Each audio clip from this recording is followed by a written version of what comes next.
কংগ্রেস, বাম, টিএমসি যারা সেকুলার দাবি করে, এদের কাছে একটাই মেসেজ জানতে চাই, আমরা ডায়ে বায়ে সামনে পিছনে বুঝি না। তোমরা যদি কেউ কথা দাও ভাগিদারিতে আসবে, এবং আগামী দিন আমরা যদি পুরো দেশ জুড়ে তাদের 10 বছর যেতে পারে, 15 বছর যেতে পারে, আমরা যেমন কেন্দ্র সরকার গায়ের জোর দেখিয়ে সংখ্যাগরিষ্ঠতা দেখিয়ে আমাদের ওয়াকফকে কেড়ে নিচ্ছে, সেদিন আমরা কর্পোরেট পুঁজিপতিরা কোন রকম যদি ডেভেলপমেন্ট করে, উন্নতি করে, কোটি কোটি টাকা খরচ করে আমাদের জায়গা দখল করলে যদি করে, আমরা যদি ক্ষমতায় আসতে পারি, সেই দিন কি করব, যার যা সম্পদ লাগিয়েছে সবটাই ওয়াকফের বলে গণ্য করা হবে। তাহলে এই প্রচারটা যদি করা হয়, তাহলে আজকে যদি কেন্দ্র সরকার কাউকে বিক্রি করতেও চায়, সে খরিদ করার আগে ভাববে, কেন পাল্লা যে কখন কার উল্টাই কেউ বোঝে না, কেন জনগণই শেষ ফাইসাল্লা করে, ঠিক না বেটি গো? তাহলে এই কথাই যদি টিএমসি সাথ দেয় ওয়েলকাম, এই কথাই যদি বাম সাথ দেয় ওয়েলকাম, এই কথাই যদি কংগ্রেস সাথ দেয় ওয়েলকাম। আর যদি কেউ সাথ না দেয়, তাহলে সমাজের মধ্যে আদিবাসীদের দল ছোট ছোট আছে, দলিতদের ছোট ছোট দল আছে, ওদিকে কি বলে বাবা সাহেব আম্বেদকরের ছোট ছোট তাদের অনুসারীদের ছোট ছোট দল আছে, মতুয়া সম্প্রদায়ের ছোট ছোট দল আছে। আমরা সবাই ঐক্যবদ্ধ হয়ে একটাই আওয়াজ তুলব, আমরা আমাদের সংবিধানের অধিকারকে ফিরিয়ে নিবার জন্য আমি রাজনীতি করব না, উলামারা রাজনীতি করবে না, কিন্তু আমরা এখান থেকে প্রশিক্ষণ দেবো, তাদেরকে নিয়ন্ত্রণ আলেমরা করবে। রাজি আছেন না? না জনগণ রাজি আছেন না? না। আর দলিত ভাইদের ধর্মগুরুরা তাদেরকে তারা নিয়ন্ত্রণ করবে, শিখ ভাইদের ধর্মগুরুরা তারা তাদেরকে নিয়ন্ত্রণ করবে। এভাবে আমাদের করা দরকার আছে না? না কথা বুঝে আসছে? এই তিনটে রাস্তা ছাড়া চতুর্থ কোনো রাস্তা আপনাদের মনে হয়? তো যাক, এই কোন রকম ভাবে এই মাইগলে গুটি কতক কথা আপনাদের কাছে বললাম। এই কাদা পানিতে অনেকটা ভালোবাসার পরিচয় আপনারা দিয়েছেন। আমি একটা কথা জানতে চাইছি, এই ভাই শুনছেন, বুকে হাত জামারি কথাটার উত্তর দেবেন। 2021-এ যে বলেছিলাম একটা চেয়ারের পায়া দরকার, ভুল বলেছিলাম না ঠিক বলেছিলাম? আজকে ভেবে দেখুন তো, চেয়ারের যদি একটা পায়া আমাদের হাতে থাকতো, ওই যে মৌলানা নুরুল্লাহ আমিনী সাহেব বসে আছে, ধরুন উনিই বসে আছে, আমি বসবো না, উনিই বসবো, চারটে পায়ের মধ্যে তিনটে উনার একটা যদি আমাদের থাকতো, উনি ওখানে বসে আমাদের বিরুদ্ধে দিল্লি চলে যাও বলতে পারতো? কেন জানে পায়া খুলে নিলেই পড়ে যাব। এজন্য বলেছিলাম, কিন্তু আমার কম এত খাওয়া খাইয়েছে একজনকে, উনি পদ হজম করে বমি করছে, কি দিল্লি চলে যাও, সব থেকে বড় দুশ্মন আমি হব। এটা আমাদের দুঃখ দিয়েছে না দেয় না? এই দুঃখের প্রতিশোধ হিসাবে তিনাকে অবিলম্বে এই কালা কানুনের বিরুদ্ধে সুপ্রিম কোর্টে যেতে হবে, আমাদেরকে সর্ব আন্দোলনে সহযোগিতা করতে হবে, এবং যদি থাকতে চাই বাংলায়, তাহলে আমাদেরকেও কিন্তু পায়াতে ভাগ দিতে হবে। কি বলছেন আপনারা? আর না হয় আমরাও সময় এলে বলবো আপনিও দিল্লি যান। কি বলতে পারবেন তো নাকি? এখন আরো একটা কথা বলছি, বুকে হাত দিয়ে বলুন, এই সময়ে নওশাদ সিদ্দিকী সুপ্রিম কোর্টে কেস করেছে না করেনি? আচ্ছা বলুন, ওর সাথে যদি আরো গোটা 30-40 থাকতো, আপনাদের কিছু ক্ষতি হতো না উপকার হতো? উপকার হতো না? হতো না? তাহলে আরো গোটা 40 তো কেস করতো, আরো গোটা 40 তো যেত। তবে আমি আপনাদেরকে সতর্ক একটা করে যাচ্ছি, সেটা হলো এটাই, শাসকেরই ছায়া তলে থাকা কিছু সমাজ বিরোধী যুবক ছেলের দ্বারা সোশ্যাল মিডিয়া ইসলাম ও নবীর বিরুদ্ধে পোস্ট করবে। শুনছেন? শাসক এদেরকে মাদক দিচ্ছে, সে কেন্দ্র শাসক হোক, রাজ্য শাসক হোক, এদেরকে মাদক দিচ্ছে। এরা নবী মুহাম্মদ সাল্লাল্লাহু আলাইহি ওয়াসাল্লাম ইসলামের বিরুদ্ধে কিছু পোস্ট করবে। কেন করবে? যাতে করে এই পোস্টটা দেখে মুসলমান রাস্তায় নামে, আন্দোলন করে। রাস্তায় নামবেন, আন্দোলন করবেন, পুলিশ বাধ্য হয়ে তাকে তুলবে, হালকা ধারা দেবে, পরের দিন জামিন করে দেবে। তারপরে যারা যারা আন্দোলন করেছিল, পুলিশ তাদের নামে কেস দেবে, তাদের বাড়ি বাড়ি গিয়ে হামলা করবে। আপনারা ছুটে পালাবেন। পুলিশের সাথে কিছু চটিওয়ালা পুলিশ থাকে, তারা আপনাদের পরিবার মা বোনেদের সঙ্গে, বাকিটা আর বলছি না, কথা বুঝছেন না, বোঝেন না? আপনাদের নামে হাজার হাজার কেস হবে। কেন কেস করবে? আপনাদের অর্থনীতিটাকে ধ্বংস করবে বলে।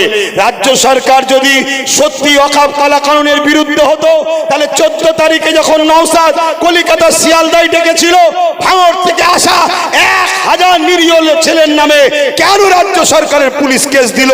এটা রাজ্য সরকারকে কৈফিয়ত দিতে হবে না, হবে না? জোরে বলুন, দিতে হবে না, হবে না? সে যদি বলে আমি কথা জবাব দেব না, সে যদি বলে জবাব দেব না, তাকে জবাব দেওয়ার জন্য বাধ্য করতে হবে, ঠিক না বেঠিক? যে তোমায় জবাব দিতে হবে, দেবে না মানে? তুমি যে সিংহাসনে বসে আছো ওটা কারো বাবাকালী সিংহাসন নয়, ওটা আইন। তোমাকে আমরা সবাই সাপোর্ট করে বসিয়েছি, সে আমি না করি, তোমরা তো করেছো। অতএব কেন তোমার ছেলেরা এই মসজিদ মাদ্রাসা কবরস্থানের পক্ষে যাওয়ার জন্য তাদেরকে তোমার প্রশাসন কেস দিল? এর জবাব দিতে হবে। মনে রাখবেন, এটা একটা ষড়যন্ত্র চলছে। তাহলে ইসলামের বিরুদ্ধে বললে আমাদের করণীয় কি হবে?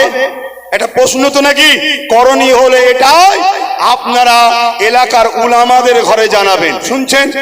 এলাকার আলেম উলামা ইমাম, তাদেরকে জানাবেন।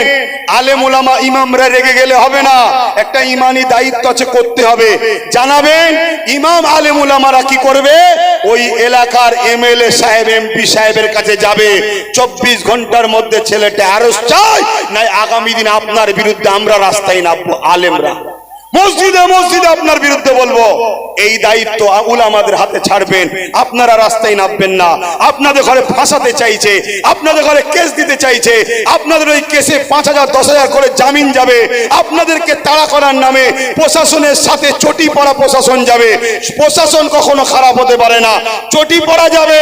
যারা বুঝতেই পাচ্ছেন শাসকের চাটুকারি করে, তারা গিয়ে আপনাদের মা বোনের উপরে জুলুম অত্যাচার। আমরা আমাদের সরকার উপরন্ত সাথ তো দেবে না, বলছে দিল্লি চলে যাও। এখনো তোমরা গ্রামে গ্রামে দেখো, তোমাদের গ্রামের অনেক মুসলমান রাজ্য সরকারের এখনো চাটুকারিতা করছে। বলো আমরা কি করে কামিয়াবি হব? তবে হ্যাঁ, আমি মনে করি যদি আমরা 5% মজবুত হতে পারি, এই অঙ্গীকার নিয়ে জীবন দেবো, আইন হতে দেবো না। ইনশাল্লাহ প্রথম লাইনে আমি দাঁড়াবো, তারপরে তোমরা দাঁড়াবে। বুলেটের গুলি খেতে হয়, আগে খাবো আমি মসজিদ মাদ্রাসা কোরআন সংবিধানের জন্য।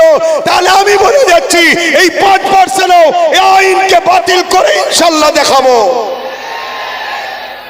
কিন্তু তার জন্য বাপ সেই অঙ্গীকার নিতে হবে। ঝড় হলে ডাকলেও আসতে হবে, বাজ পড়লে ডাকলেও আসতে হবে, কাদা পানিতে ডাকলেও আসতে হবে, রোদে ডাকলেও আসতে হবে। ওই ঢালায় উঠে দাঁড়িয়ে থাকবে, স্বপ্ন দেখলে হবে না। দেখুন না, ঢালায় উঠে দাঁড়িয়ে আছে, কাদা না পায়ে লেগে যায়। তাহলে কাদা যদি পায়ে না লাগাতে চান, তাহলে আগামী দিন গায়ে খুন লাগাতেও তো চাইবেন না। কথা বুঝছেন না, বোঝেন না? সে নিজের হোক আর দুশ্মনের হোক, লাগাতে তো চাইবেন না। তাহলে কি করে হবে? কথা কি খারাপ লাগছে? আমাকে অনেকে বলে আব্বাস সিদ্দিকী সব ঠিক আছে, কিন্তু কথা কোনো বড় গরম বলে ফেলে। আমি কিছু গরম বলছি না তো। কেন্দ্র সরকার জোর করে আমার মসজিদ নিয়ে নিচ্ছে, ওটা গরম নয়। কেন্দ্র সরকার দূর হাঁটো বলাটা গরম? কেন্দ্র সরকার জোর করে আমার বাপ মাদের পূর্বপুরুষদের কবরস্থানের উপরে মদের আড্ডা, বার, সিনেমা হল, থিয়েটার খুলতে চাইছে, এটা অন্যায় নয়। আমি যদি বলি এই অন্যায়ের বিরুদ্ধে সংবিধানকে সামনে নিয়ে ওদের বিরুদ্ধে যুদ্ধ করতে হবে, তাহলে আমি অন্যায় বলে ফেললাম। বড় দুঃখ। তাহলে জাতির মধ্যেই সর্ষে ডাল দিয়ে ভূত ছাড়াচ্ছি, তাতেই যদি ভূত বসে থাকে তো ভূত যাবে কি করে? জাতির মধ্যেই যদি গাদ্দার থাকে তো কি করে কি হবে? তো যাক, শেষ কথা বলে যাচ্ছি, শেষ। এই ওয়াকফ কালা কানুনকে বাতিল করতে গেলে আর একটা রাস্তা আছে, সেটা হলো কি? যদি আজকে জোর করে করেও ফেলে, শুনছেন? জোর করে যদি করেও ফেলে, এখন থেকে অঙ্গীকারবদ্ধ হন, যে পাওয়ারে তারা আইন করেছে ওই রাজ পাওয়ার আমরা দখল করব। যারা সেকুলার মাইন্ডের যত দল আছে সেই দলকে আমরা সাথে লব, তাদেরকে একটা কথাতেই আমরা সাথে লব, সেটা হলো পার্টনারশিপ। তোমার দালালি করব না, তোমার ভাড়াটিয়া খেলবো না, পার্টনারশিপে তোমার সঙ্গে আমরা থাকতে রাজি। একটাই শর্ত, কোনদিন যদি আমরা ক্ষমতার আসন দখল করতে পারি, যেভাবে গায়ের জোর দেখিয়ে সংবিধান বিরোধী করে আমাদের মসজিদ মাদ্রাসাকে নিয়ে নিয়েছে, আমরা আওয়াজ তুলব। সেই দিন ক্ষমতার আসনে বসে আমরা আমাদের মসজিদ মাদ্রাসা ওয়াকাফের জায়গাকে আমরা আবার আইন তৈরি করে আমরা ফিরিয়ে দখল করে নেব। এই পাওয়ারের দরকার আছে না নাই? জোরে বলুন, আছে না নাই? হাত তুলে বলুন আমার সাথে একমত আপনারা, আমার সাথে একমত আপনারা। এই হাত যদি সত্য হয় তাহলে হাতটা নেবিয়ে দিয়ে আরো একবার সাক্ষী দেন। আন্দোলন তো শুরু হলো, আন্দোলন তো শুরু হয়েছে 10 বছর আগে থেকে।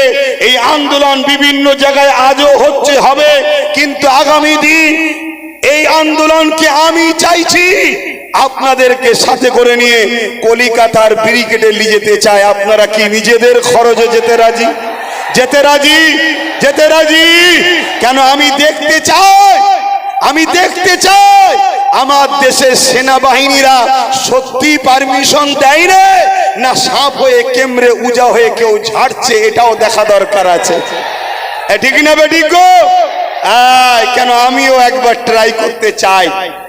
কথা বুঝে আসছে না? কি ঘটনাটা ঘটেছিল? তাহলে আন্দোলন হবে, তাহলে রাজ পাওয়ারের দরকার আছে না নাই? সেই রাজ পাওয়ারটা কি কারো ভাড়াটিয়া, কারো দলের দালালি করা, কারো দলের